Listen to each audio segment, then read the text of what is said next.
Si tu souhaites gagner en mobilité, tu dois avant tout gagner en souplesse. Et tu me diras comment faire pour gagner en souplesse. Pour gagner en souplesse, il faut faire des assouplissements. Là, tu te demandes, mais c'est quoi la différence avec des étirements?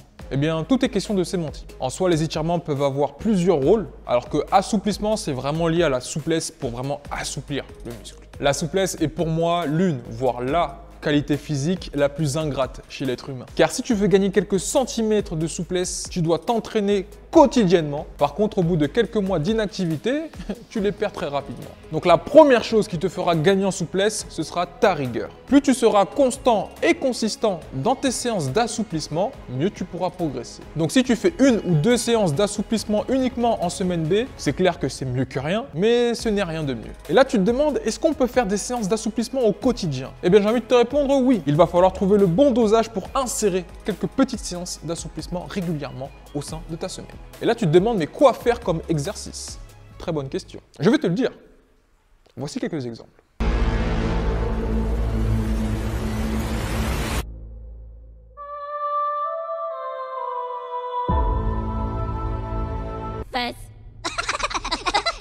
Et bien évidemment, tu retrouveras plus d'exercices dans le programme Veste Zero. En attendant, je vais te laisser avec une petite compilation de vidéos que j'avais déjà faites au sujet de la souplesse et de la mobilité. Comme ça m'évitera de me répéter et toi, ça pourra te permettre de mieux te repérer.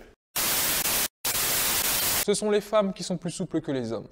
Mais pourquoi? Eh bien, cela est dû aux hormones, notamment à l'œstrogène qui permet d'augmenter la rétention d'eau. J'aime bien l'image de l'éponge. Prends une éponge totalement sec et essaye de la déformer, tu verras que tu auras beaucoup de mal. Alors que si tu prends une éponge avec une haute rétention d'eau, donc une éponge bien humide, tu verras que tu auras plus de facilité à la déformer. Eh bien, pour les muscles, c'est à peu près pareil. C'est d'ailleurs une des raisons pour lesquelles une femme enceinte est beaucoup plus souple que d'habitude. Mais ça, je ne sais pas si tu l'as remarqué, un enfant est beaucoup plus souple qu'un adulte.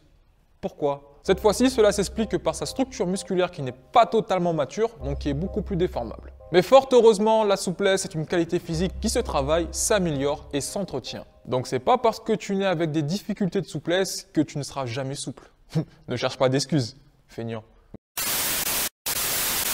La souplesse est très importante et beaucoup m'ont demandé comment l'améliorer, donc voici quelques conseils. Premièrement, étire-toi à froid. Dans l'idéal, le matin au réveil ou le soir avant d'aller dormir. Deuxièmement, choisis des étirements statiques. Et troisièmement, maintiens la position pendant au minimum 20 secondes.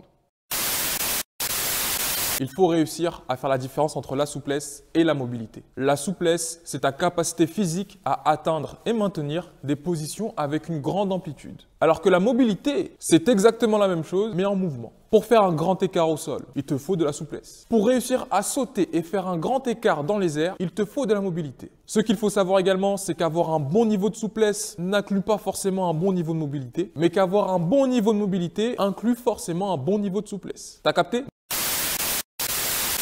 Tu dois travailler impérativement ta mobilité de hanche. Et là, je te vois derrière ton écran en train de te demander, mais pourquoi? Alors, si tu fais un sport qui demande pas mal de changements de direction, comme le foot ou le basket, la question ne se pose même pas. Mais dans le cas où tu ne pratiques aucun sport, sache que c'est très utile pour séduire un être humain. Et là, tu te demandes comment travailler sa mobilité de hanche. Il y a 2 axes de travail à réaliser. Dans un premier temps, il faut débloquer tout ça avec des exercices spécifiques de mobilité au niveau de la hanche. Des exemples s'affichent à l'écran que tu peux également retrouver dans Veste Zero. Et en ce qui concerne le second axe de travail, il s'agit de la dissociation segmentaire entre les hanches et le reste du corps. Pour réussir à améliorer cette partie, ça demande un travail personnalisé. Cependant, si tu habites au Brésil, il existe un robot très efficace pour apprendre tout ça.